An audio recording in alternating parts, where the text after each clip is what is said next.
Breaking news చూస్తున్నారు. Iran ఇంకా Israel మధ్య భీకర యుద్ధం నడుస్తుంది. అయితే నిన్న రాత్రి ఇజ్రాయెల్ ఇరాన్ పైన బాంబుల వర్షం కురిపించింది.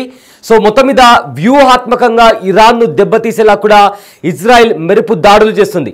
ముందు ఏదైతే న్యూక్లియర్ పవర్ స్టేషన్ ఉంటుందో అక్కడ అటాక్ చేసింది. ఆ తర్వాత నిన్న గ్యాస్ స్టేషన్స్ దగ్గర అటాక్ చేసింది. అయితే దాని తర్వాత ఎక్కడైతే మిసైల్ స్టేషన్స్ ఉన్నాయో ఆ ప్రదేశాల్లో కూడా ఇజ్రాయెల్ దాడి చేసి ఇరాన్ను ఆర్థికంగా దెబ్బతీసేలా కూడా ఇజ్రాయెల్ వ్యూహాత్మకంగా ఇరాన్ పైన దాడులు చేస్తుంది. అయితే ఇరాన్ కూడా అదే స్థాయిలో ఇజ్రాయెల్ పైన విరుచుకుపడుతోంది. ఏవైతే టేల్ అవీవ్, అదేవిధంగా ఆర్థిక రాజధాని అయిన టేల్ అవీవ్, అదేవిధంగా కొన్ని ప్రధాన నగరాలను టార్గెట్గా చేసుకుని ఇరాన్ కూడా ఇజ్రాయెల్ పైన అదే రీతిలో భీకర దాడులు చేస్తుంది.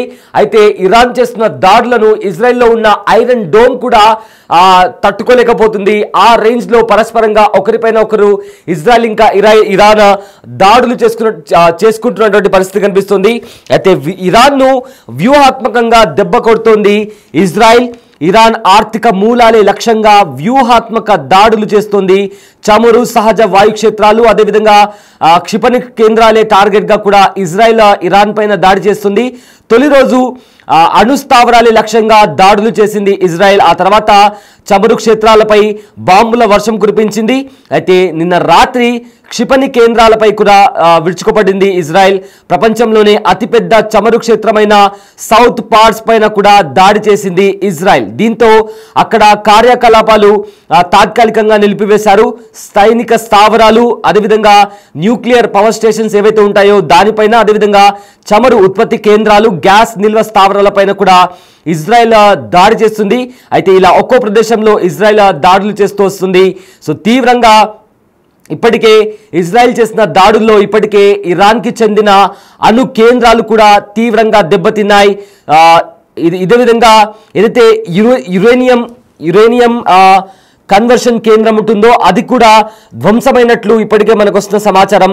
అయితే ఈ దాడుల్లో 1277 మంది చనిపోయినట్లు కూడా ఇరాన్ వెల్లడించింది. ఇరాన్లో వరుసగా ఒకవైపేమో ఇంత పెద్ద భీకర యుద్ధం నడుస్తుంది, మరోవైపు ఇరాన్లో కూడా భూకంపం వచ్చింది. 2.5 తీవ్రతతో భూకంపం సంభవించింది ఇరాన్లో. కోమ్ నగరానికి సమీపంలో 2.5 తీవ్రతతో భూకంపం వచ్చింది. అయితే బాంబుల ధాటికి భూకంపం సంభవించిందా అన్న అనుమానాలు కూడా వస్తున్నాయి. దీనిపైన అధికారికంగా ఇరాన్ ఇంకా ఎలాంటి క్లారిటీ అయితే ఇవ్వలేదు. కానీ ఇజ్రాయెల్ పైన ఇరాన్ కూడా అదే రేంజ్లో ప్రతీకార దాడి చేస్తుంది. అయితే హైఫా నగరం టార్గెట్గా కూడా రాకెట్ల వర్షం కురిపించింది ఇరాన్. ఇజ్రాయెల్ ప్రధాన సైనిక స్థావరాలపైన కూడా దాడి చేసింది ఇరాన్. సో ఇరాన్ రాజధాని టెహరాన్ పై ఇజ్రాయెల్ నిప్పుల వర్షం కురిపించింది. సైనిక స్థావరాలు, చమురు క్షేత్రాలు లక్ష్యంగా తీవ్ర స్థాయిలో విరుచుకుపడింది ఇజ్రాయెల్. సో ఇరాన్ వ్యాప్తంగా దాదాపు 250 లక్షల పైన దాడులు చేసినట్లు కూడా ఇజ్రాయెల్ సైన్యం IDF ప్రకటించింది. ఇప్పటి వరకు జరిగిన దాడిలో 406 మంది ఇరాన్ పౌరులు చనిపోయారని, 654 మందికి పైగా గాయాల పాలయ్యారని కూడా వాషింగ్టన్కు చెందిన ఒక మానవ హక్కుల సంస్థ ఆదివారం పేర్కొంది. అయితే ఇరాన్ ఆర్థిక మూలాలే లక్ష్యంగా ఇజ్రాయెల్ వ్యూహాత్మకంగా దాడులు చేస్తోంది. చమురు, సహజ వాయు క్షేత్రాలపైన కూడా గురిపెట్టింది ఇజ్రాయెల్. అయితే టెహరాన్లో 2 చమురు డిపోలు మంటల్లో చిక్కుకున్నాయి. ఆ తర్వాత ప్రపంచంలోనే అతిపెద్ద చమురు క్షేత్రమైన సౌత్ పారెన్స్ పై దాడికి దిగింది ఇజ్రాయెల్. ఈ చమురు క్షేత్రంలో కార్యకలాపాలు పాక్షికంగా నిలిపివేస్తున్నట్లు కూడా ఇరాన్ ప్రకటించింది. ఈ నేపథ్యంలో ఆ దేశ విదేశాంగ మంత్రి అబ్బాస్ కీలక ప్రకటన చేశారు.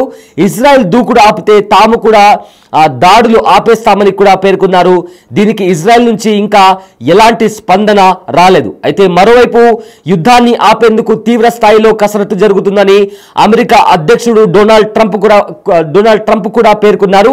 2 దేశాలు ప్రతిదాడులు ఆపి శాంతి ఒప్పందానికి రావాలి అని తన సొంత సామాజిక మాధ్యమం ట్రూత్లో పేర్కొన్నారు. ఇక భారత్ పాక్ తాను చెప్పిన మాట విని కాల్పుల విరమణకు అంగీకరించాయని, ఇజ్రాయెల్ ఇరాన్ అదే బాటలో నడవాలని కూడా సూచించారు ట్రంప్. ఇక శుక్రవారం నుంచి ఇరాన్ చేస్తున్న దాడిలో 14 మంది మృతి చెందారని, 390 మందికి పైగా అక్కడుండే జనాలకు కూడా గాయాల పాలయ్యారని కూడా ఇజ్రాయెల్ పేర్కొనింది. దాడుల్లో తీవ్రంగా నష్టపోయిన బేట్యూమ్ ప్రాంతాన్ని ప్రధాని బెంజమిన్ నెతన్యాహు ఆదివారం సందర్శించారు.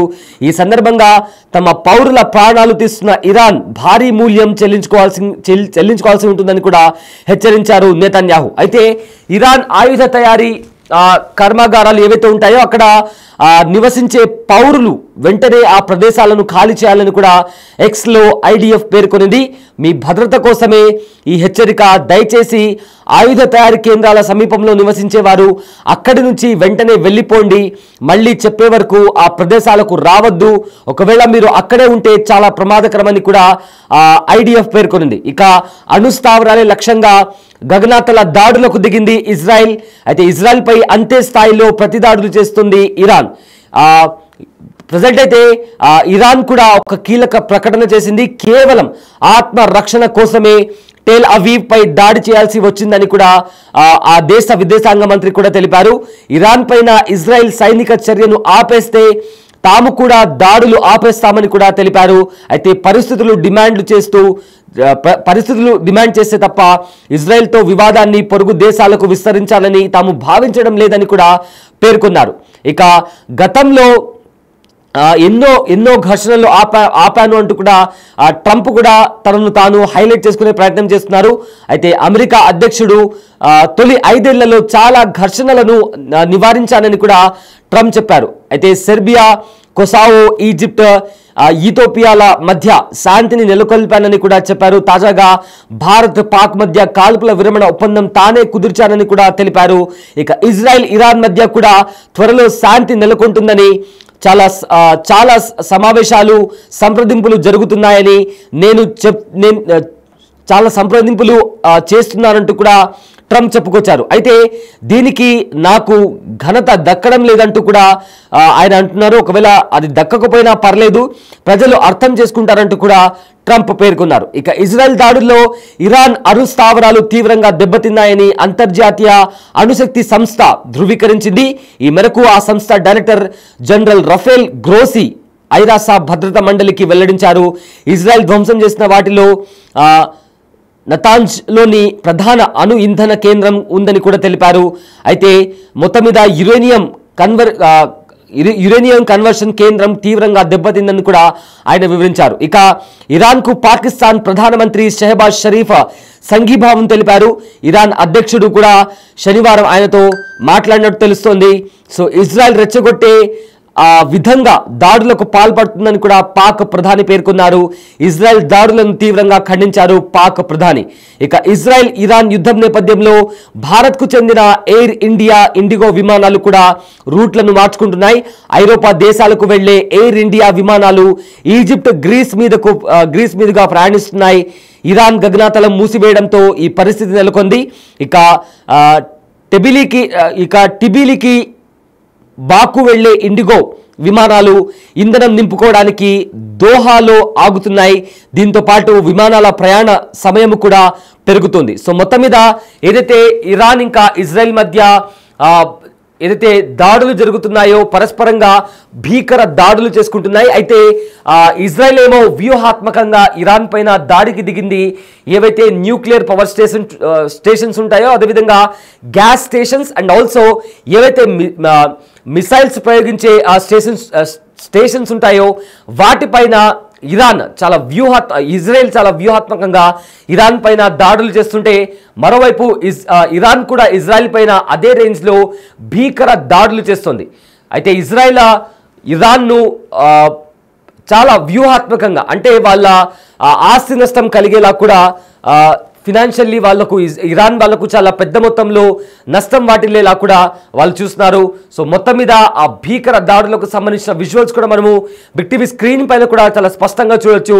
ఆ దాడులు జరిగిన తర్వాత ఎత్తైన భవనాలు కూడా ఏ రకంగా ధ్వంసమయ్యాయో, అదేవిధంగా అక్కడ వార్ ప్లేన్స్ కూడా మనకు కనిపిస్తున్నాయి.